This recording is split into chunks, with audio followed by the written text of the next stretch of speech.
আরে সাথীলেখা, তুই সন্তোষ পাঠশালা থেকে শিক্ষা সত্ত্বে করে 12 পাস করলি কোন বছর? আমি 12 পাস করলাম 2003 সালে। 3 সালে। এইবারে তখন তুই যে জাপানিজ পড়বি, এটা কোন সময় ঠিক করলি? আমি না ছোটবেলায় আমার একটা কার্টুনের বই আমার হাতে এসেছিল প্রথম, সেটা হচ্ছে শিক্ষা সত্ত্বে। লেখকের নামটা আমার এখনই মনে পড়ছে না। ব্যাপারটা হচ্ছে একদম পুরো বুদ্ধকে নিয়ে এই কমিক্সের বইটা শুরু। তো ওই সময় চীনে যে সমস্ত মিথ ওরা বিশ্বাস করত সেগুলোর সাথে বুদ্ধদেবকে জুড়ে দেওয়া এবং সেই গল্পটা এগিয়ে চলা। এবার এই যে আর আমাদের ব্যাপারটা ছিল লাইব্রেরি খুব রিচ ছিল, এত ওরা সমৃদ্ধ দেশি বিদেশি বইপত্র। আমার লাইব্রেরি জায়গাটা না আমার একটা ভীষণ ফ্যান্টাসির জায়গা ছিল, মানে ওই জায়গাতে গেলে পরে আমি নিজেকে মানে একটা অন্যরকম কিছুতে আবিষ্কার করতাম আর আমার খুব ভালো লাগতো। মানে একটা ক্লাস যদি আমার টিচার না আসতেন আমি সিধে লাইব্রেরি। লাইব্রেরির দায়িত্বে কে ছিলেন? তখন লাইব্রেরির দায়িত্বে ছিলেন ইউনুসদা। আচ্ছা, তখন উনি ছিলেন। পরবর্তীকালে আসেন নিতাইরা আসেন, তারপরে নিমাইদা আসেন, তারপরে সুচিস্মিতাদি, তারপরে আমার বড় মামিমা। তবে বড় মামিমা যখন যান তখন আমি আর নেই স্কুলে, তখন আমি পাস করে বেরিয়ে গেছি। তো এবার তোর মা পড়াতেন কোথায়? বেসিক স্কুলে, গভর্নমেন্ট স্কুলে, মানে মা প্রাইমারি গভর্নমেন্ট স্কুল প্রথম থেকে। প্রথমে বোধহয় শিমুলিয়াতে ছিলেন? ছোট শিমুলিয়া, তারপর মহিদাপুর, তারপর বেসিক স্কুলে। তোর জাপানি পড়ার ইচ্ছে ছিল না ওই বুদ্ধদেবের? বলি এই যে ব্যাপারটা।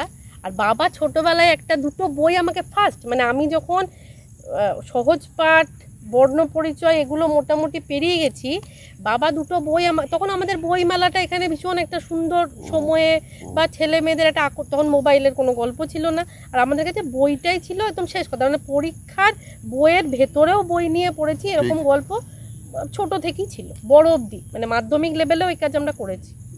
তো নালক আর শকুন্তলা বলে অবনীন্দ্রনাথের দুটি বই আমাকে বাবা কিনে দেন। তো ওই নালক যে গল্পটা ওই সময়, মানে সত্যি কথা বলতে কি আমি জানি না, এটা হয়তো ফেথ হয়ে যায়, নেপালকে চেনার একটা তীব্র ইচ্ছা এবং বুদ্ধিস্ট যে ব্যাপারটা, ওই নালকটা পড়ে আমার। আর জাতক বলে একটা বই ছিল, এই জাতকটা যে আমি কতবার পড়েছি তার কোনো মানে হিসেব নেই। তার সাথে আমার শিক্ষা সত্ত্বের লাইব্রেরি আমাকে ভীষণ একটা উদ্বুদ্ধ করে ওই কমিক্সটা। তো কমিক্সটা কি হতো, সম্পূর্ণ গল্পটা এত বড়, খুব বড় মোটা বই, পেজ দারুণ। তো আমার এই নিয়ে একটা লেখাই আছে, পেজগুলোর নিচে একদম অনুবাদ করা দুটি লাইন এবং ওই ওদের গল্প। তো আমি একদম পুরো ভেতরে ঢুকেই যেতাম, মানে সমুদ্রের তলায় ওদের জিনিসটা কিভাবে বড় হচ্ছে, কোন কোন দেব দেবী, ওদের আঁকার যে ব্যাপারগুলো, এবং যে জিনিসটা আমরা এই মনাস্ট্রি হ্যানত্যান এইগুলোতেও দেখতে পাই, ওই ধরনের আঁকার স্টাইল। তো ওই যে বইগুলো আমাকে খুব ভালো লাগতো। আমি একটা জায়গাতে, আমি ছোট থেকেই বই পড়ার যেহেতু আমার প্রচণ্ড নেশা ছিল, যেখানেই যেতাম কি নতুন বই আছে সেটা কিন্তু আমার একটা চোখে পড়তো। আর একটা আমি চাইনিজি, তখন জাপানিজ নয়, কিন্তু তখন যেহেতু চীনা ব্যাপারটা প্রচণ্ড সমৃদ্ধ প্রথম থেকে ছিল, জাপানি অনেক পরে এসছে, সেই জন্য চাইনিজই একটা কমিক্স এরকম পড়েছিলাম, যে দুটো গল্প ছিল। একটা হচ্ছে ওদের শেয়ালটা, ওরা ভীষণভাবে একটা ওদের মানে কি বলবো ওয়ার্শিপ করার একটা খুব মানে জন্তু জানোয়ার অ্যানিমেল, তার মধ্যে শেয়াল। আর একটা হচ্ছে পাখি, টিয়া পাখি, এরকম কিছু একটা। তো এইরকম ধরনের দুটো গল্প আমার খুব ভালো লেগেছিল।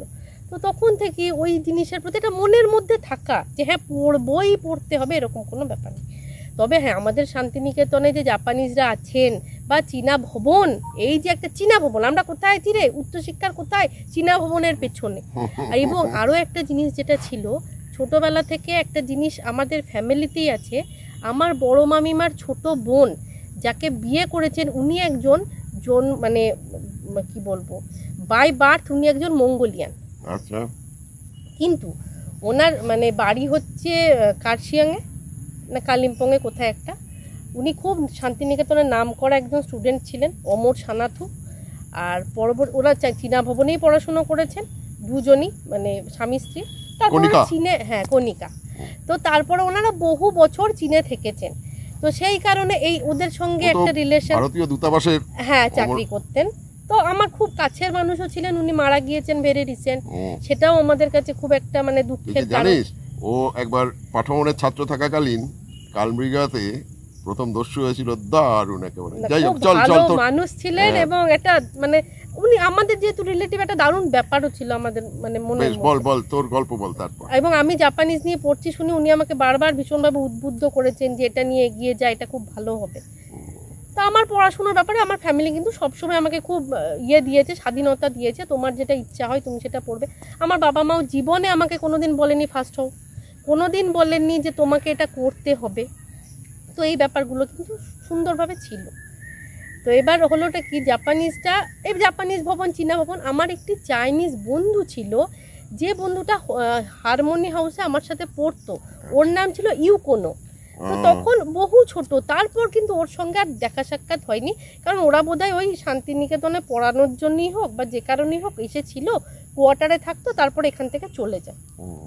তারপরে যখন আমি 11-12-এ গিয়ে, এবার আমি বাংলাতে খুব ভালো ছিলাম ছোট থেকেই, দেওয়াল পত্রিকা, সাহিত্য সভা, এমন কোনো জায়গা ছিল না যেখানে গান, কবিতা, লেখা, রচনা, প্রবন্ধ, কোনো এমন ব্যাপার ছিল না, মানে দিতামই। তো আমি যখন 11-12-এ জাপানিজটা নিয়ে পড়লাম, মানে প্রথম একটা অ্যাডিশনাল সাবজেক্ট হিসেবে, তখন চাইনিজ, জাপানিজ, রাশিয়ান সব ছিল, কিন্তু আমার ইচ্ছে ছিল যে আমি জাপানিজটা নিয়ে পড়ি। ক্লাস কে নিত? সত্যদা? তখন সত্যদা, নীলাঞ্জনদা, আচ্ছা, আর আপনার ওই দিদিটা সেতসুদি। সেতসু ছিল। হ্যাঁ, তো আমি জাপানিজটা নিয়ে আমার পড়তে খুব ইচ্ছে হলো। বাবাকে বললাম, বাবা অ্যাডিশনাল আমি এটা নেবো। মা বললো ঠিক আছে, কোনো অসুবিধা নেই। তো ওটা পড়তে পড়তে আমি দেখলাম বাংলার সঙ্গে এত রিলেটেড, এবং কেন জানি না আমার সাথে ভীষণভাবে খুব মানে ব্যাপারটাকে আত্মিক মনে হতো। কেন এটা মনে হতো আমি জানি না, ওটার সাথে না নিজেকে খুব রিলেট করে ফেলতাম, যে এর থেকে বোধহয় আমি আলাদা নই। মানে এটা আমি বলছি, আমার এটা কেমন লাগছে, এটা কেন মনে হতো আমি সত্যি করেই জানি না। তো যাই হোক, ব্যাপারটা নিয়ে যখন মানে এগোতে লাগলাম, আমি একটুখানি একটা ফোন ধরি। আগের দিন যেটা কথা হচ্ছিল, সেই খুব সুন্দর একটা ছবির বই দেখলি লাইব্রেরিতে, বুদ্ধের জীবনী।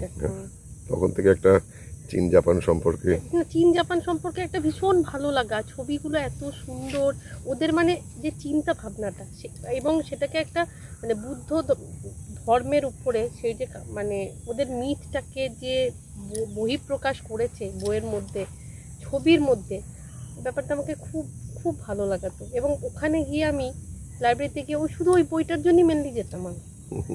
অনেকগুলো এডিশন ছিল, একটা নয়, মানে নানা রকমের গল্প, কিন্তু পুরোটাই বুদ্ধদেবকে নিয়ে। তো ওই ছোট থেকে ওই যে চীনটাই বেশি, জাপানিজ তখন কিছুই না, সবটাই চীনের উপরেই ছিল। ওই ব্যাপারগুলো আমাকে খুব ভালো লাগতো। পরে অনেক পরে অ্যাস্টেরিক্স এলো, তারপরে আরও সব বাইরের বই টই সব আসতে লাগলো।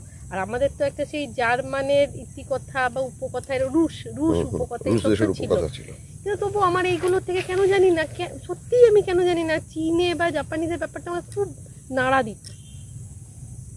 তো এবার যখন 11-12-এ এলাম, তখন জাপানিজটা আমি অ্যাডিশনাল সাবজেক্ট হিসাবে পেলাম। চাইনিজ ছিল, রাশিয়ানও ছিল, জাপানিজও ছিল, আরও বোধহয় কিছু কিছু সাবজেক্ট ছিল। তো আমার জাপানিজটাই খুব ইচ্ছা হলো, তার কারণ আমি মানে যেটুকু জেনেছিলাম, তখন তো অতটা জানা কিছু ছিল না, যে জাপানিজটা খুব ইন্টারেস্টিং একটা সাবজেক্ট। এবং তার সাথে হ্যাঁ, পড়তে পড়তে বোঝা যাবে জিনিসটা কীরকম, কিন্তু হ্যাঁ কী নেবে টিচাররা জিজ্ঞাসা করতে আমি জাপানিজটাই বলেছিলাম। হলো জাপানিজটা 11-12-এ আমরা যখন পড়তে গেলাম, ওই সময় ক্লাসে টিচারদেরকে আমরা খুব একটা মানে কন্টিনিউয়াসলি পাই না। মানে আমাদের তখন 11-12-এ টিচার দেওয়াটা হয়তো বা একটু সমস্যা হয়েছিল বা কিছু। সেতসুদি পড়াতেন, মাকিনো সেন্সের মেয়ে, নীলাঞ্জনদা পড়াতেন, আর সত্যদা পড়াতেন। একদিন কি হলো, তখন নীলাঞ্জনদা মানে সবে হয়তো টিচিং করছেন বা এরকম কিছু একটা। এবার আমাদের উচ্চশিক্ষার ড্রেস হচ্ছে মানে গ্রে কালারের প্যান্ট আর উপরে সাদা রঙের শার্ট। তো আমরা এবার নতুন ছেলে মেয়ে প্রচুর আসছে, আমরা জাপানিজ ক্লাসে গিয়েছি, আর জাপানিজ ছেলে মেয়ে মানে সব অ্যাডিশনাল সাবজেক্ট, তো সব হুল্লোড় করছে। তার মধ্যে একজন ওই এখনকার জাপানিজ যে আমরা অ্যানিমে দেখি তার যে স্টাইলটা, চুলের স্টাইল, ওরকম একটা ছেলে ঢুকেছে, যেটা কিন্তু আমরা একেবারেই মানে ইয়ে নই, মানে ইউজ টু নই ওই সমস্ত চেহারার সাথে। আমি ভাবছি কোনো স্টুডেন্টই হবে, আমরাও হুল্লোড় করে যাচ্ছি। তারপরে উনি যখন গিয়ে বোর্ডে পড়াচ্ছেন তখন জানলাম উনি আমাদের টিচার। তো যাই হোক, নীলাঞ্জনদা পড়াতেন, শ্বেতসুধী খুব শান্ত ছিলেন, তো আমরা খুব জ্বালাতন করতাম। এবারে তখন একটা ব্যাপার যেটা ছিল, ছেলে মেয়েদের জাপানিজটা ধরানোর যে ব্যাপারটা ছিল, কারণ আমরা সত্যি কথা বলতে কি, একটা নতুন সাবজেক্ট, একটা নতুন ভাষা, যেমন ইংলিশটা পড়তে আমাদের প্রথম থেকে খুব একটা অসুবিধা হতো না, কারণ ক্লাস 3 থেকে আমাদের ইংলিশটা ছিল, এবং টিচারটা প্রথম থেকেই মানে যে টিচারই পড়ান না কেন প্রত্যেকটা ক্লাসেই ইংলিশ ছিল। কিন্তু ক্লাস 10 অবধি গিয়ে হঠাৎ করে একটা আলাদা ভাষা, এবং সেটা অ্যাডপ্ট করানোর মতো টিচার। তো আমরা যেহেতু নীলাঞ্জনদা, শ্বেতসুধী এবং সত্যদাকে খুবই কম পেয়েছিলাম ক্লাসে, ওই সময় মানে জাপানিজটা ভালো লাগার মূল কারণ ছিল পার্থদা। পার্থদার পড়ানোর স্টাইলটা এত ভালো ছিল, আমরা টিউশন পড়তাম ওনার কাছে, যে আমি মানে 11টা পাস করার পরে বাবাকে বলেছিলাম, বাবা আমি যদি পড়ি, গ্র্যাজুয়েশন যখন পড়ি, তাহলে আমি কিন্তু জাপানিজটা নিয়ে কন্টিনিউ করব। বাবা বললো, জাপানিজ নিয়ে পড়বে, তার থেকে তুমি বাংলা নিয়ে বা ভূগোল নিয়ে পড়ো। ভূগোলে আমার খুব ভালো মার্কস ছিল মাধ্যমিকে, আমি একদম লেটার মার্কস পেয়েছিলাম, এবং ভূগোল আমার খুব ইন্টারেস্টিং লাগতো। তো বাবা বললো যে ঠিক আছে, তুমি দেখো, বাংলা ভূগোল আমাদের এটাই ইচ্ছা। আমাকে শিক্ষার্থী টিচাররা বলেন, তুই বাংলায় এত ভালো, তুই বাংলা নিয়ে পড়বি না, তুই বাংলাটা নিয়ে পড়, এত ভালো লিখিস, এত কিছু অমুক তসুক। আমি বললাম ঠিক আছে দেখি। এবার জাপানিজটা না আমার পুরো বাংলার সাথে প্যারালাল লাগতো। আর তখন কিন্তু আমাদের একটা জিনিস কি ছিল, সত্যি কথা বলতে কি, আমরা গ্র্যাজুয়েশনে গিয়েও কোনো ছবিওয়ালা জাপানিজের বই কিন্তু পাইনি। তখন কিন্তু পুরোটাই আমাদের সাদা কালো, এবং পুরো মনে হতো সে আরশোলা ছেড়ে দিয়েছে বইয়ের মধ্যে, সেটাকে নিজে উদ্ধার করা, একদম মাথার ঘাম পায়ে ফেলে যেটাকে পড়া বলে, আমরা একদম সেরকম পড়া পড়েছি। বাবা শুধু আমাকে এটাই বলেছিলেন যে বাবু, পাস মার্কস পেও না, একদম অনার্স পড়ছো যখন চেষ্টা করো যে তুমি একদম অনার্স নিয়েই যাতে পাস করতে পারো। আমি জানবো আমার মেয়ের একটা ডিগ্রি হলো, কিন্তু চাকরি কি হবে সেসব তো আমার কিছু জানা নেই। তো আমি বাবাকে বললাম, বাবা ঠিক আছে দেখি না, আমার তো খুব ইচ্ছা হচ্ছে এটা নিয়ে পড়তে। তো বাবা পার্থদার সাথেও তখন কথা বলেছিল যে স্টুডেন্ট কেমন, ওটা নিয়ে কন্টিনিউ করতে পারবে কি না। তো পার্থদা বললো যে না, স্টুডেন্টও খুবই ভালো এবং খুব সিরিয়াসলিই পড়ে। এবং তারপর আমরা তখন একটা জেএলপিটি বলে, জাপানিজ ল্যাঙ্গুয়েজ প্রফিসিয়েন্সি টেস্ট বলে একটা হয়, পরীক্ষা হয়, যেটা ওয়ার্ল্ড ওয়াইড ওটা ওই সার্টিফিকেটটাকে গ্র্যান্টেড করে রাখে চাকরির জন্য। তো সব জায়গাতেই তো আর আমাদের মতো পড়ানো হয় না, সার্টিফিকেট, ডিপ্লোমা বা ডিগ্রি। তো ওই পরীক্ষাটা দিতে আমরা কলকাতাতে যেতাম। ওটা একটা খুব টাফ পরীক্ষা ছিল আমাদের জন্য। তার কারণটা কি, আগেকার দিনে এই যে এখন মানে ডিজিটাল দুনিয়া, বা এই যে আমাদের ওয়াইফাই কানেকশান বা যাই হোক 4G হ্যান ত্যান, এর জন্য, এবং জাপানও না একসময় ভীষণ আইসোলেটেড ছিল। জাপান থেকে কোনো জিনিস বের করে আনাটা কিন্তু খুব একটা সহজ জিনিস ছিল না। ওরা যতটুকু দেবে ততটুকুই তোমাকে পড়তে হবে, এবং আমরা তো কোনো বইও হাতে পাইনি, সব জেরক্স করানো ছিল। গিয়েতেও মানে ডিগ্রি কোর্সেও গিয়ে আমরা বই কিনিনি, সব জেরক্স করেই পড়েছি। তো আমি দেখলাম যে এগুলো দিই পরীক্ষাগুলো খুব ইন্টারেস্টিং লাগতো। পার্থদাও সব মেটেরিয়ালসগুলো দিতেন, পড়াতেন, এবং সব থেকে যেটা টাফ ছিল সেটা হচ্ছে শোনাটা, লিসেনিং। কারণ আমরা যে জায়গায় পরীক্ষা দিতে যাবো সেটা শান্তিনিকেতন নয়। আমাদের শান্তিনিকেতনের সুবিধাটা কী ছিল, যেখানে পড়ছি পরীক্ষা সেখানেই দিচ্ছি, যেটা কিন্তু বোর্ডের নয়। বোর্ডের ছেলেমেয়েরা পড়তো এক জায়গায়, পরীক্ষা দিতে যেত আরেক জায়গাতে। আমরা সেটা ছোটোবেলায় খুব টাফ পাতো, এই বাবা এরা কী করে যায়, অন্য জায়গাতে গিয়ে অন্য পরিবেশে কী করে এরা মানে লিখে আসে। তো আমাদের কিন্তু সেটা করতে হতো ওই পরীক্ষা কলকাতাতে গিয়ে। প্রথম মানে ভোরবেলায়, ভোরবেলা না, মানে 9টা কি 8:30 9টা এরকম সময় হয়তো পরীক্ষা শুরু হতো, একজ্যাক্ট টাইমটা আমার মনে নেই। আর যেহেতু ওই ভোরবেলাতে কোনো ট্রেন আমাদের এখান থেকে ছিল না যে ওই সময় গিয়ে ছেলেমেয়েরা মাইন্ড সেট আপ করে পরীক্ষা দেবে, এবং একটা অন্য ল্যাঙ্গুয়েজে। আমরা আগের দিন রাতে গিয়ে থাকতাম একটা জায়গাতে, তারপরে পার্থদাই সব ব্যবস্থা করে দিতেন। তারপর আমরা ওই ব্রহ্মবিদ্যালয় একটা সেন্টার ছিল, ওখানে গিয়ে পরীক্ষা দিতাম। তারপর সেন্ট জেভিয়ার্স একটা ছিল, ওখানে গিয়ে পরীক্ষা দিতাম। এখন বোধহয় অন্য কোথাও একটা হয়। তো আমি 3বার পরীক্ষা দিয়েছিলাম, তার মধ্যে 2বার আমি পাস করতে পারিনি, আর থার্ড টাইম আমি ভালো মার্কস পেয়ে মানে 76% নাম্বার আমি পেয়েছিলাম। আর লিসেনিংয়ে আমার ছিল 83। মানে সেটাতেই আমাদের ডিপার্টমেন্টের জাপানিজ টিচার অবাক হয়ে গেছিলেন। আমাকে আবার উনি জিজ্ঞাসা করেছিলেন তুমি এত ভালো রেজাল্ট কী করে করলে। তো ওটা করতাম কি, মানে আগে যেহেতু এই জিনিসগুলো ছিল না, মোবাইল টোবাইলের কোনো সুবিধা ছিল না, ওই সিডিগুলো যেগুলো আমরা পেতাম সারাক্ষণ বাড়িতে কম্পিউটারে আমি এটা শুনতাম। তো এইগুলো শুনতে শুনতে আস্তে আস্তে না এই, এবং আমার হাতের লেখাটাকে আমি এমন করে ফেলেছিলাম যে আমার খাতা নিয়ে আমার বন্ধুরা পড়তো, মানে ওটাই একটা বই বলে মনে হতো। তো আমরা যখন MA খুললাম, MAটা যেহেতু আমাদের এখানে ছিল না, এবার সবাই MA করতে চলে যেত জেএনইউ। এবার আমাদের বিশ্ববিদ্যালয়ে মানে কোনো অংশে কোথাও কম নয়। আমরা এটা মনে করি যে জায়গায় হোক না কেন আমাদের এখানকার লোকজনদের দিয়ে বা বাইরের ছেলেমেয়েরা যারা পড়তে এসছে, আমাদের সিনিয়র মানে প্রাক্তন স্টুডেন্ট হচ্ছে আমাদের দেশের প্রধানমন্ত্রী বা সেরকম লোকজন, অর্থনীতিবিদ যাই হোক না কেন, মানে ওয়ার্ল্ড ওয়াইড পরিচিতি যাদের রয়েছে, তো আমরা সে জায়গা থেকে কেন জেএনইউতে যাব MA করতে। তো এই নিয়ে আমাদের একটা আন্দোলন হয়েছিল। আমরা আমাদের হেড অফ দ্য ডিপার্টমেন্ট ওনাকেও ধরেছিলাম। তখন আমাদের ব্যাপারটা কি ছিল, আমাদের ডিপার্টমেন্টে ওই সময় ফ্যাকাল্টি ছিল না। আস্তে আস্তে সবাইকে নিয়ে আসা, তখন সুজিত বসু ছিলেন আমাদের ভাইস চ্যান্সেলর, ওনাকে বলা হলো, রিকোয়েস্ট করা হলো, তারপর MAটা খুললো।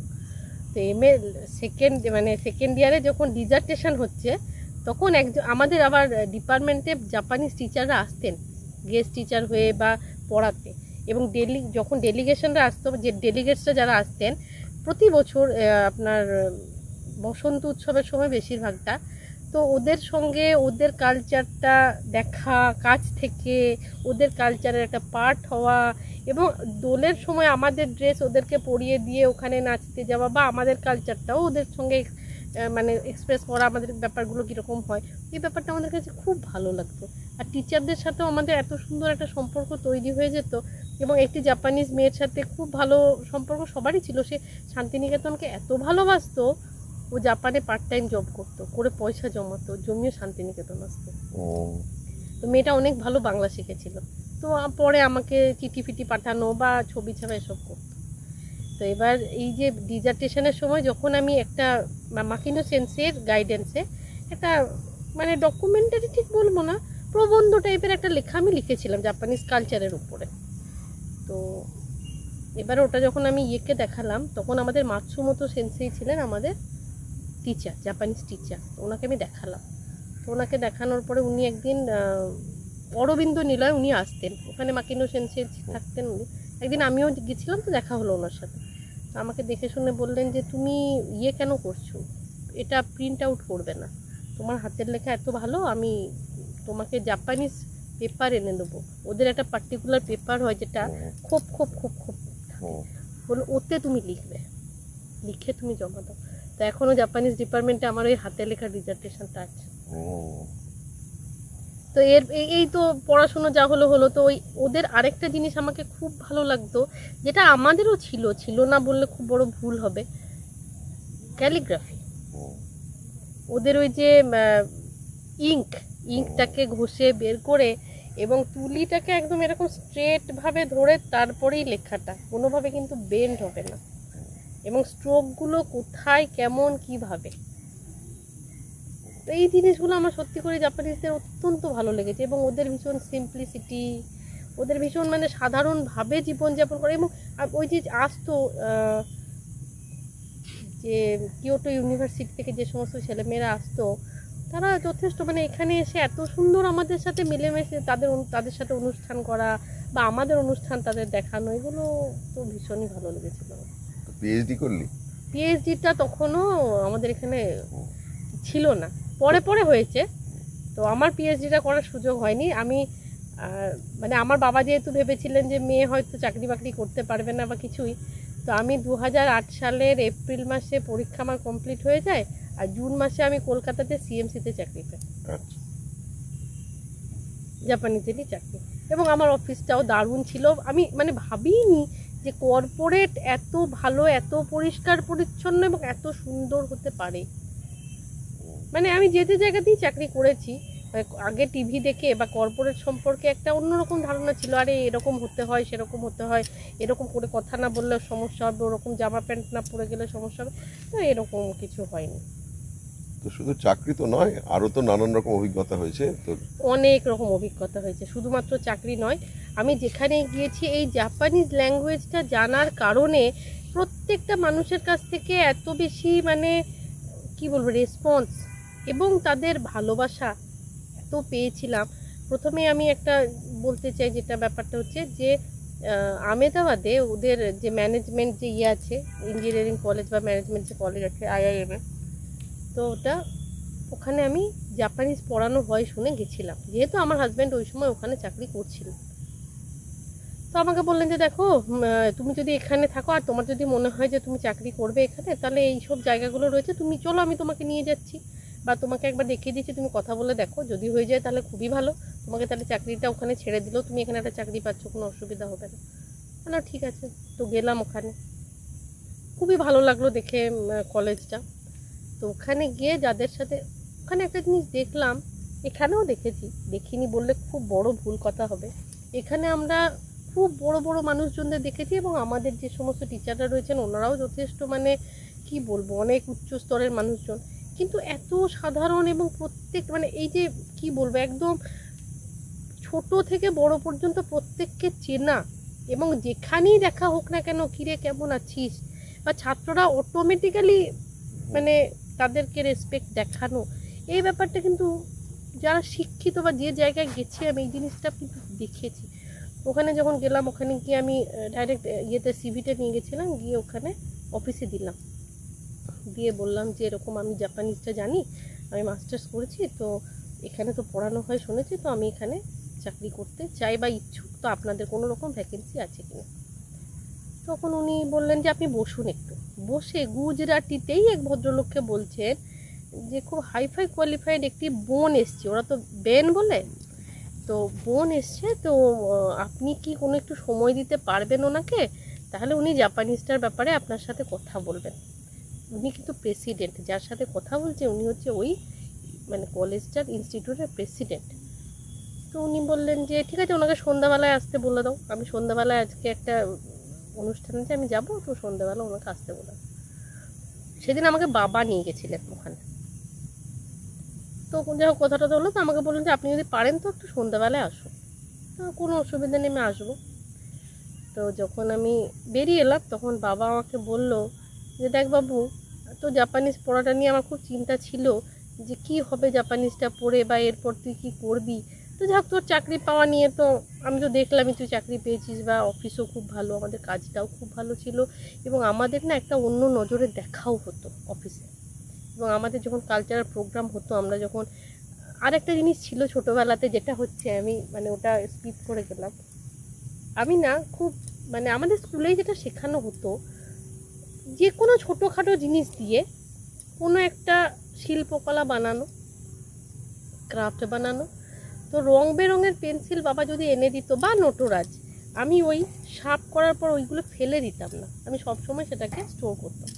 তো ওগুলো দিয়ে না জাপানিজ পুতুল আঁকতাম আর ওই পুতুলের ড্রেস বানাতাম ওগুলো দিয়ে, এগুলো আমার খুব ছিল। মানে আমি গ্রিটিংস কার্ড নববর্ষে বা ইয়েতে নিউ ইয়ারে কাউকে কিনে দিতাম না, সবসময় আমি নিজে বাড়িতে বানাতাম, ফুল হোক বা জাপানিজ পুতুল হোক, ওই পেন্সিলের ওটা দিয়ে যেটা মানে বেরিয়ে আসতো আর কি ফ্লেক্সটা, তারপর ওগুলো আমার খুব পছন্দের জিনিস ছিল। এবং আমি যখন কলেজে পড়েছি আমার যেহেতু বইয়ে কোনো রকম ছবি ছিল না, আমি কি করলাম যখন আমি খাতাতে ইয়ে করছি মানে লিখছি, এবং খাতাগুলো ওখানেই লিখতাম ওখানেই পড়তাম সব কিছু, এবং মানে হিজিবিজি লেখা নয়, একদম ধরে ধরে লেখা ছিল। তার সাথে আমি জাপানিজ ওই যে নামি বলে যে একটা খুব গ্রেট একটা আর্ট আছে, ওটা এঁকেছিলাম, একটা পুতুলে এঁকেছিলাম, এবং ওগুলোতেই না আমি মানে মনটা একটু মানে অবকাশ দিতাম আর কি, যে এই ছবিগুলো এঁকে একটু মনকে আমি অবকাশ দিই, এরকম একটা জায়গা ছিল।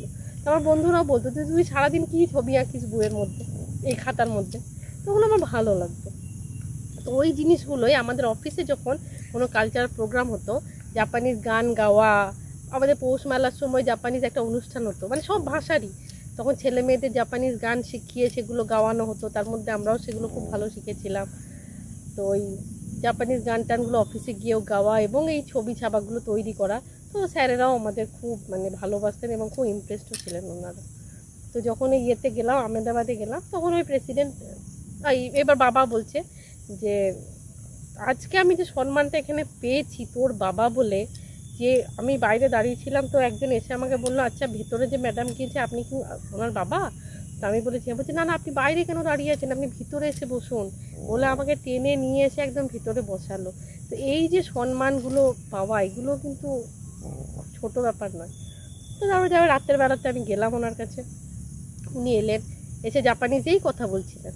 তো আমিও বললাম, নিয়ে বললাম জাপানিজ কিছু আমিও জানি, জাপানে আমাদের যেতে হয়, যেহেতু আমাদের ছেলে মেয়েদের জাপানিজ শেখাতে হয় এখানে। কিন্তু তোমাকে আমার একটা কথাই বলার, তুমি তো সবে মানে বেরিয়ে এসছো, আর এখানে ছেলেমেয়েরা যেহেতু ইঞ্জিনিয়ারিং শিখতে আসে মানে অনেকটাই বড়, তুমি একটা কাজ করো, কদিন এই ক্লাসগুলো একটু এসে ইয়ে করো, দেখো, ফলো করো কীভাবে ওদেরকে শেখানো হচ্ছে। কারণ তুমি পুরো লিটারেচারটা শিখে এসছো, আর এখানে যেটা শেখানো হয়েছে এটা পুরো একটা আলাদা টার্মে শেখানো হচ্ছে। ভাষাটা হয়তো তুমি যেটা জানো সেটাই, কিন্তু তোমাকে না ইঞ্জিনিয়ারিং স্টুডেন্টদের শেখানোর জন্যে তোমাকে ওই জিনিসটা কিন্তু জানতে হবে, বুঝতে হবে। তো আমি বললাম ঠিক আছে, কোনো অসুবিধা নেই, আমি আসবো। তো অনেক কথাবার্তা হলো, উনিও সব কথা জিজ্ঞাসা করলেন, কী করে তুমি ইন্টারেস্টেড হলে জাপানিজ পড়তে, বা শান্তিনিকেতনে পড়ানো হয় আর কোথায় কোথায় পড়ানো, এসব নানা রকম কথাবার্তা বলে তারপর যাই হোক চলে এলাম ওখান থেকে। কিন্তু ব্যাপারটা হলো এমনই, ওখান থেকে চলে আসার পরে আমার এদিকের অফিস তো আমি ছেড়ে যাইনি, এখানের অফিস থেকে ফোন গেল যে একটা এমার্জেন্সি থাকার, কাজের এমার্জেন্সি থাকার জন্যে আমাকে তাড়াতাড়ি চলে আসতে হবে। আমি আর ওখানে থাকতে পারলাম না। তো এখানে কাজের জন্য চলে আসাতে আমার হাজব্যান্ডও কিছুদিনের মধ্যেই আবার এদিকে চাকরি নিয়ে চলে আসেন।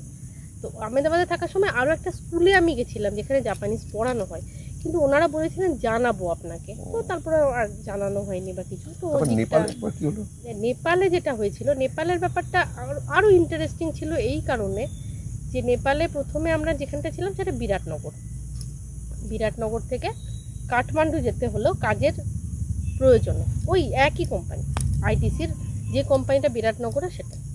এবার বিরাটনগরে গিয়ে প্রথমেই আমি যে ব্যাপারটা পেয়েছিলাম সেটা হচ্ছে, যেহেতু যে চাকরি করে তার কিন্তু পুরো বায়োডাটাটাই জানতে হয়, মানে অফিসকে। তো অফিসে যখন জেনেছিল যে ওনার স্ত্রী জাপানিজ ইন্টারপ্রেটার বা জাপানিজ নিয়ে পড়াশুনো করেছেন, তখন ওনার স্যার বলেছিল যে ঠিক আছে, তোমার ওয়াইফ যখন এখানে আসবে তখন যেন আমাদের কাছে নিয়ে আসবে। কারণ ওনাদের ওখানে কাজটা যেটা ছিল সেটা হচ্ছে অফিসটা ফ্যাক্টরি ছিল ওটা একটা, যেখানে জামা কাপড় তৈরি হতো, জয়েন্ট প্লেয়ার।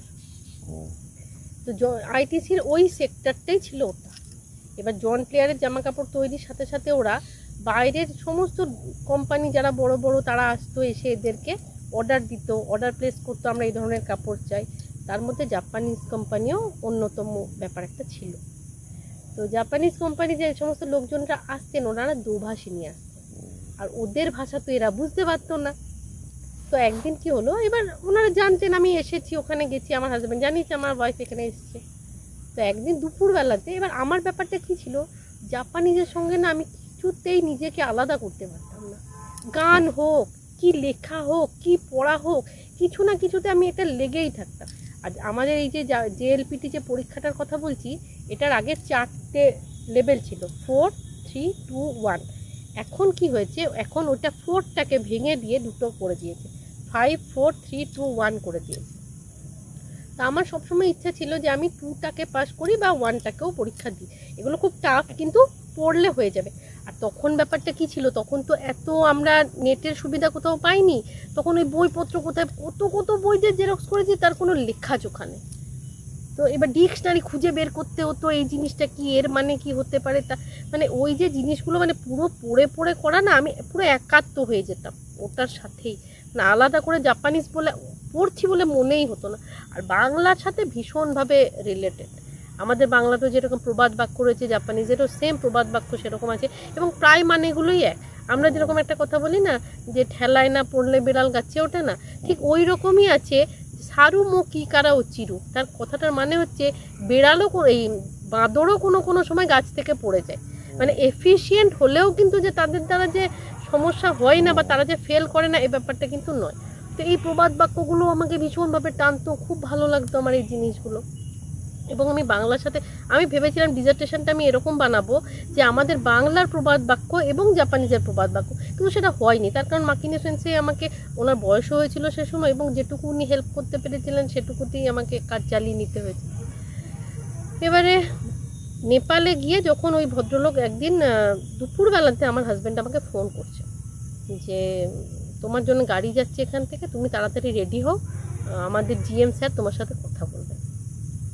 আমি তো সেই যে ধরফর করে তাড়াতাড়ি জামা প্যান্ট পরে বললো তোমার কাছে যা বইপত্র আছে, এবার আমার কাছে বইপত্র সবসময় একটা থাকতোই, এখনও পর্যন্ত আমি ওটাকে ছাড়তেই পারি না। তো বইপত্র যা আছে সব নিয়ে চলে আসো। ঠিক আছে, গেলাম সব নিয়ে, স্যারও গাড়ি পাঠিয়ে দিয়েছেন, সেটা নিয়ে চলে গেলাম। তো যাওয়ার পর উনি স্যার যিনি ওখানে মানে জিএম জেনারেল ম্যানেজার যিনি ছিলেন, উনি মূলত হচ্ছেন পাঞ্জাবি, কিন্তু ওনার স্ত্রী বাঙালি, ওই জন্য উনি বাংলা ভাষাটা খুব ভালো জানেন। তা আমি যাওয়ার পরে একদম একগাল হাসি দিয়ে সব কথা টথা বলে বাংলাতেই সব বললেন যে আমাদের এরকম একটা আসবে, জাপানিজ বায়াসরা আসবে, তো কিছু মেজারমেন্ট আমি তোমাকে এখনই দিচ্ছি, তুমি টার্মসগুলো যাতে বুঝতে পারো, আর যেখানে তোমার অসুবিধা হবে কোথাও যেহেতু আমাদের এখানে জামাটা তৈরি হচ্ছে, মাস্টাররা রয়েছে, যা যা হয় কাটিং থেকে শুরু করে ওটা ওয়াশ হচ্ছে, প্রেস হচ্ছে, এক একটা মেজারমেন্ট আলাদা, ছেলেদের আলাদা, মেয়েদের আলাদা। তো তুমি এখানেই বসে তুমি ওদেরকে একটু হেল্প করো, ওরা সবটা বুঝতে পারছে না, আর যে জায়গাটা তুমি বুঝতে পারবে না সেখানে ওরা তোমাকে হেল্প করবে। খুব ভালো কথা। আমি বসে, এবার আমাদের ব্যাপারটা কী হচ্ছে, আমরা যেহেতু শান্তিনিকেতনের ছেলে মেয়ে বলি কিনা জানি না, আমরা ভেতরে যাই হই না কেন, বাইরে সেটা আমরা কাউকে কিছুতেই দেখাতে পারি না। আমি একদম সিম্পল সালোয়ার কামিজ পরে গিয়েছি, ওরাও ভাবছে আরে এলেবেলে কিছু। তারপরে যখন সবগুলো ট্রান্সলেট করে দিতে লাগলো, ওরা তো দেখছে আরে কিন্তু মানে দারুণ ব্যাপার। তখন তো ওরা তো বিশাল সেলাম ঠুকছে আমাকে, আরে দিদি আমরা খুব মানে সুবিধা পাচ্ছি, এগুলো এত ইজি, সবটা জানা হলো। তারপর সেদিন ওনাদের সাথে ওখানেই মানে ওনাদের ক্যান্টিন রয়েছে, ওখানে খাওয়া দাওয়া হলো। খাওয়া দাওয়ার পরে একটা ইন্টারভিউ হলো আমার। ইন্টারভিউটা জিএম স্যারের পরেই যিনি থাকেন উনি নেপালি ভদ্রলোক, নিমেষ প্রধান বলে ভদ্রলোক, আর জিএম স্যারের নাম ছিল রাজীব জাসুজা। তো নিমেষ প্রধান আমাকে বললেন যে উনি একটা ইন্টারভিউ নিলেন, নিয়ে বললেন ঠিক আছে আমি বুঝেছি সবটা, আমরা তাহলে আপনাকে জয়েন করাবো বা আপনি কাজ করবেন আমাদের। পরের দিন ওই জাপানিজ বায়াসরা এলেন এবং সঙ্গে একটি দোভাষী নিয়েও এলেন। এবারে কথা হচ্ছে ওদের সাথে, আমি বুঝতে পারছি এবার ওদের ভাষায় ওরা কিছুতেই ইংলিশে কমিউনিকেট করবে না, জানলেও করবে না, ইদারিং করে, আগে তো করতোই না। মানে আগে জাপানি ডেলিগেট যারা আসতেন, আমাদের যারা বন্ধু হতেন, তারা সমস্ত ওদের ফ্যাক্স আইডি, মেল আইডি সব কিছু দিয়ে বলতো ইংরাজিতে কিছু লিখবে না, যা লেখার সব জাপানিতে। ঠিক আছে তাই, এবার ওনাদের সমস্ত কথা শুনছি, ওনারা জামা কাপড়ে এবার ব্যাপারগুলো হয় কি, যে জায়গাটাতে বেশিরভাগ ওনাদের দোভাষীর প্রয়োজন হয়, বলছে তোমাকে আমাদের রাখা কেন জানো, ওনারা তো দোভাষীর সঙ্গে নিয়ে আসবেনি, কিন্তু ওনারা বুঝতেও পারবেন না যে আমরাও একটা দোভাষী রেখেছি যারা ওনাদের কথা কিন্তু বুঝতে পারবে। এবার কস্টিংয়ে ঝামেলাটা লেগে যায়, কস্টিংয়ে এনারা একরকম কস্ট দিচ্ছেন শার্টের, ওনারা মানে আমার হাজব্যান্ডের সাথে থাকতে থাকতে হয়েছে কি, ল্যাঙ্গুয়েজ তো ইংলিশটা যেরকম, বাংলাটা যেরকম, জাপানিজটা যেরকম, ল্যাঙ্গুয়েজ তো প্রত্যেকটা মানুষের জানার মধ্যেই, কিন্তু এই যে টেক্সটাইল যে আলাদা একটা ব্যাপার এবং তার সাথে ল্যাঙ্গুয়েজটা ওতপ্রোতভাবে রিলেটেড, এই ব্যাপারটা কিন্তু আমাকে ভীষণভাবে হেল্প করেছিল। তো হাজব্যান্ডের সাথে থাকতে থাকতে আমি টেক্সটাইলেরও অনেক কিছু জানতে পেরেছিলাম। তো এবার ওনারা যখন বলছেন যে না আমরা এটাতে রাজি হচ্ছি না, তখন দোভাষীও সেটাকে অন্যরকমভাবে বলছে। তখন আমাকে জাসিজা স্যার পাশে এসে বললেন তুমি কিচ্ছু বলো না, তুমি চুপ করে শুধু ওদের কথাগুলো শুনে যাও, ওরা কি বলছে আমি প্রথমে শুনি, তারপর তোমার কাছ থেকে শুনবো যে তুমি কি শুনেছো ওদের কাছ থেকে। তো ওরা যেগুলো বললো সেগুলো ওই কস্টিংয়ের ব্যাপারই, এনারা যেটা বলছেন সেটা কিছুতেই মানতে পারছেন না। তারপর 2-1 টাকার এদিক ওদিক করে নেগোসিয়েশন হয়ে গেল। কিন্তু দোভাষী ছেলেটি গন্ডগোল পাকাচ্ছিল, সে বোধহয় তার 2 পয়সা লাভ হবে বলে ওরা যেটা বলছে ও কিন্তু তার থেকে বাড়িয়ে বাড়িয়ে বলছে। সেটা আমি বলে দিলাম ওনাদের স্যারকে যে স্যার এইরকম কিন্তু ব্যাপারটা দাঁড়াচ্ছে। স্যার বললো ঠিক আছে অসুবিধা কিছু নেই, মোটামুটি আমরা যা বলেছি ওনারাও সেটা বুঝে গেছেন। বললো ঠিক আছে কোনো অসুবিধা হলো না, এবার তুমি এখানেই তাহলে কাজ করো, এখানে তো কাজ করতে তোমার ভালো লাগছে তো তুমি ইউনিটটা পুরো ঘুরে দেখে নাও। বলে আমার হাজব্যান্ডকে বললো যে তুমি একটু ওয়াইফকে তোমার দেখিয়ে দাও। তো বিশাল বড় ইউনিট, মানে একটা জায়গাতেই সমস্ত কিছু হচ্ছে এবং তার সাথে সুতোর শেড এবং সুতোর একটা আলাদা গোডাউন, সেগুলো দেখা। এবং এগুলো পাহাড়ি এলাকার মধ্যে, তো কি ভালো লেগেছিল আমার। তো যাই হোক ওখানে কিছুদিন ওদের হয়ে কাজ টাজ করা, বাড়িতে কাগজপত্র এনো সেগুলো ট্রান্সলেট করা, সেগুলো আবার পাঠানো, এই ব্যাপারগুলো ছিল। তার মধ্যে হঠাৎ করে মায়েস্টরা ভীষণভাবে মাথা চাড়া দিয়ে উঠলো, ওরা কোনোভাবে ইন্ডিয়ানদের টিকতে দেবে না ওখানে।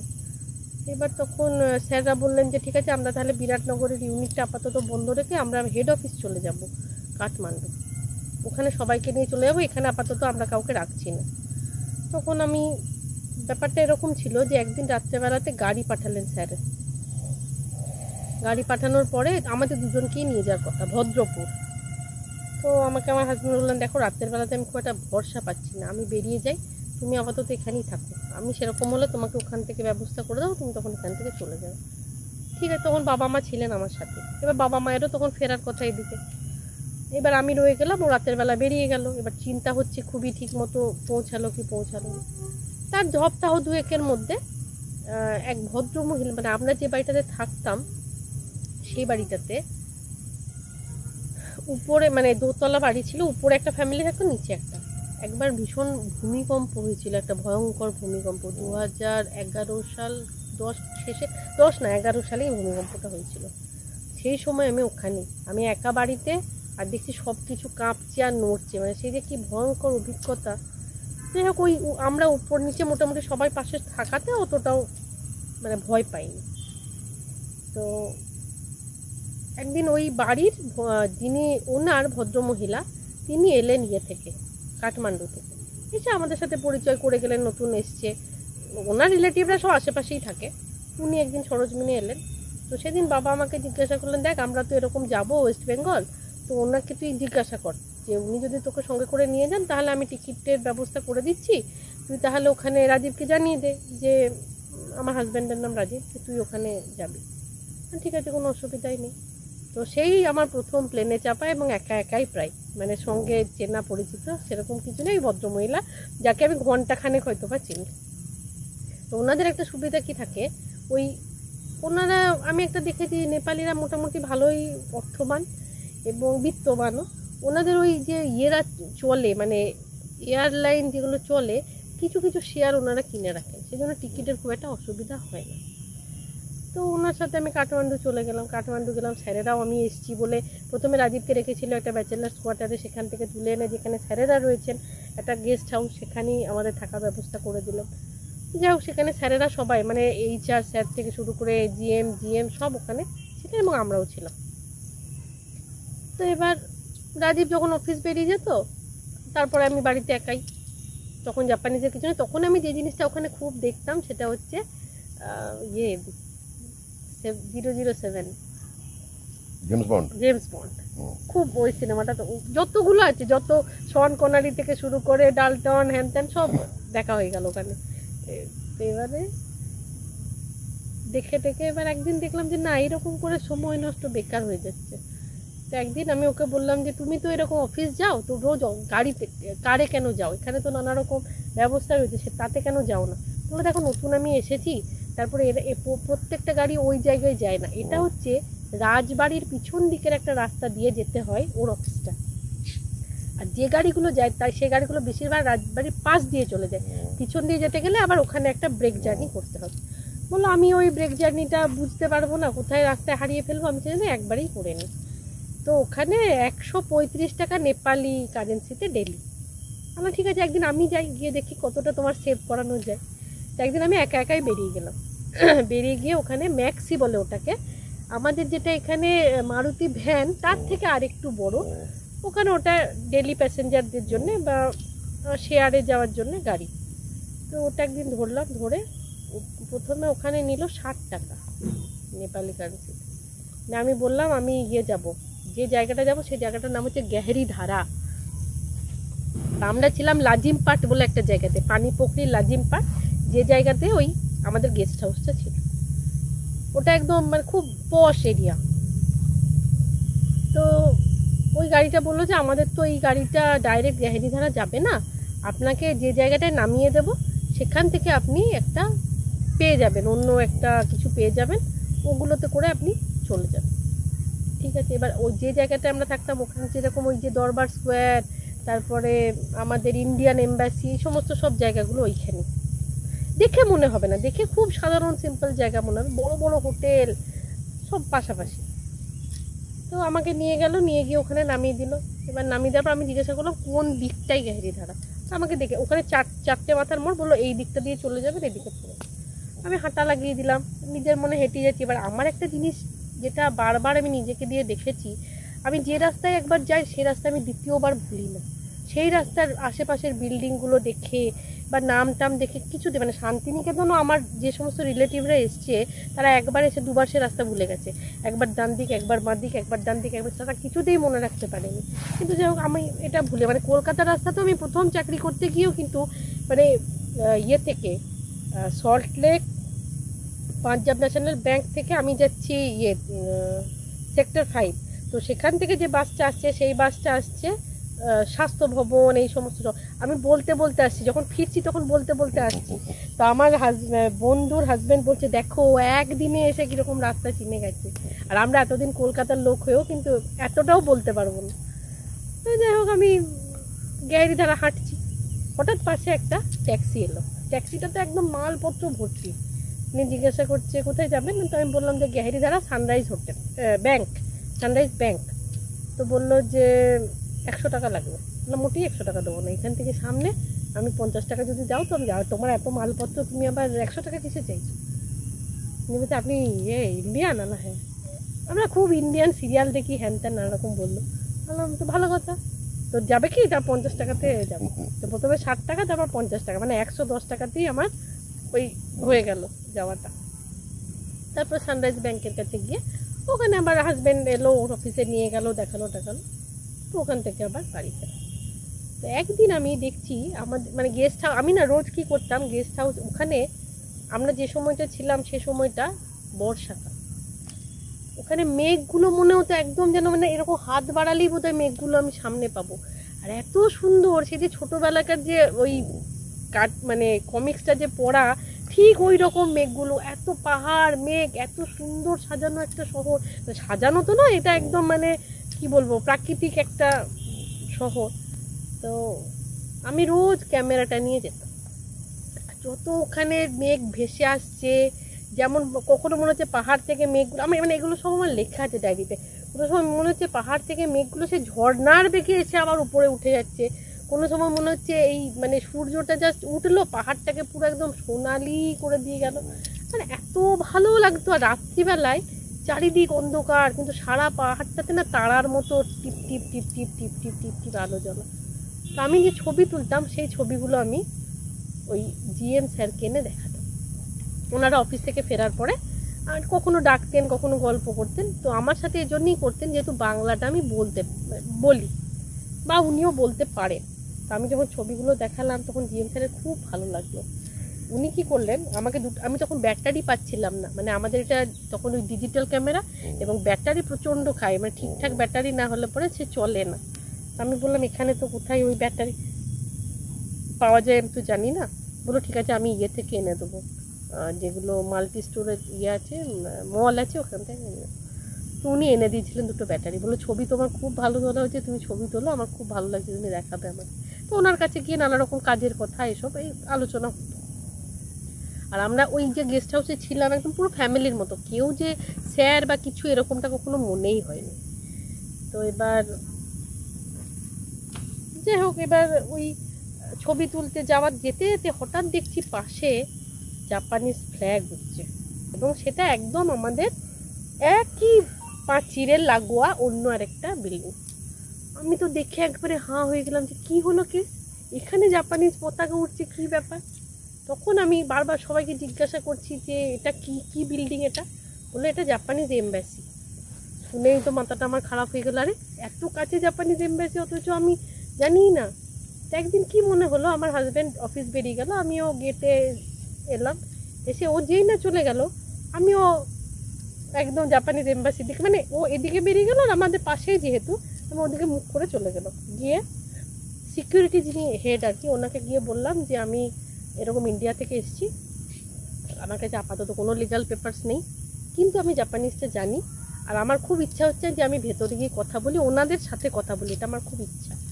যারা জাপান থেকে আসছেন বা কিছু, আমি মানে ভীষণভাবে আর কি মানে ইন্টারেস্টেড যে ওনারা একটাই জাপানিজ এমব্যাসি বা আমি এর পাশেই থাকি।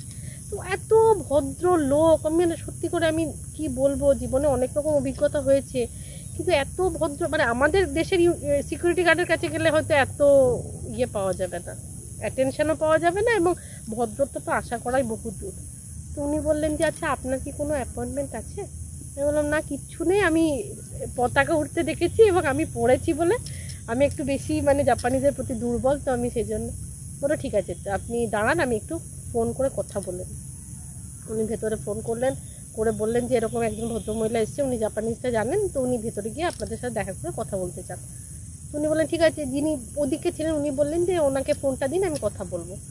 তো উনি আমাকে ফোনটা নিয়ে প্রথমে জাপানিজেই নাম ধাম সব জিজ্ঞাসা করে নিলেন, নিয়ে তারপরে বললেন যে ঠিক আছে আপনি দাঁড়ান, আমি আসছি। ঠিক আছে, আমি দাঁড়িয়ে আছি কি না কি। তারপরে আমাকে কিছুক্ষণ পর সিকিউরিটি বলে আপনি যান বলে ভিতরের দিকে হাতটা ইশারা করলেন। এবার যখন যাবো, দুদিকে উর্দিধারী পাগড়িধারী দুজন দাঁড়িয়ে আছে। 3টে গেট খুললো, মানে পুরো চিচিং ফাঁকের মতো। আর আমি মনে হলো কি যে স্বপ্ন রাজ্যে ঢুকে গেলাম যেন। মানে আমি দুটো পায়ে এগোতেই ওই জাপানিজ এক ভদ্রমহিলা দেখছি, উনি একদম লাফাতে লাফাতে আসছেন। এসেই আরে আনাতে বা সাথী লেখা সান দেশকা, মানে প্রথমে আমাকে জিজ্ঞাসা করছে আর ইউ সাথী লেখা, বলো হ্যাঁ, কাম কাম, মানে আমাকে তখন ভেতরে নিয়ে গেল। তো ওই যে অভিজ্ঞতাটা প্রথম দিনের ছিল, মানে সেটা মানে আনবিলিভেবল, মানে আমি কখনো ভাবতেই পারিনি। তো ওখানে গিয়ে আমার সাথে গল্প করে যখন শুনলেন যে আমি জাপানিজে মাস্টার্স করেছি, উনি অবাক যে আপনি জাপানিজে এত কি ভালোবেসে ফেললেন বা এত কি মনে হলো যে আপনি জাপানিজে মাস্টার্স করে ফেললেন। আমি বললাম যে আমাদের ছিল ব্যাপারটা এরকম যে একটা তো যে জিনিসটা নিয়ে পড়বো বা ভালোবাসা, এবং আমাদের শান্তিনিকেতনে যেহেতু এই জিনিসগুলো আছে, যে যেটাই আমরা পড়ি না কেন একটা ভীষণভাবে চারিদিক থেকে একটা হেল্প আমরা পাই, একটা সারাউন্ডিংস হেল্প তো থাকেই। টিচাররাও আমাদের ভীষণভাবে এই ব্যাপারে হেল্প করেন যাতে আমরা সে ব্যাপারে ইন্টারেস্ট পাই বা পড়াশুনো করতে চাইছি। আর সত্যি কথা তখন কিন্তু জাপানিজটা পড়ে জাপান যাব এই ভেবে কিন্তু কোনোদিন আমি জাপানিজ পড়িনি। একবার সুযোগ হয়েছিল, সে যাই হোক নানা রকম সমস্যাতে সেটা আর কার্যকরী হয়ে ওঠে নাই। তো এই মানে কাঠমান্ডু এত গিয়ে ভালোবাসিস জাপানকে, একবার ঠিক চলে যাবে। আমার মেয়েও তাই বলে যে মা দেখো একবার আমাদের জাপান যাওয়া হবে, আর তুই লেভেল টেস্টগুলো একবার দে, তুই আর আমি দুজনে মিলে দিই, তারপর আমরা নিশ্চয়ই জাপান যাবো। একদম একদম।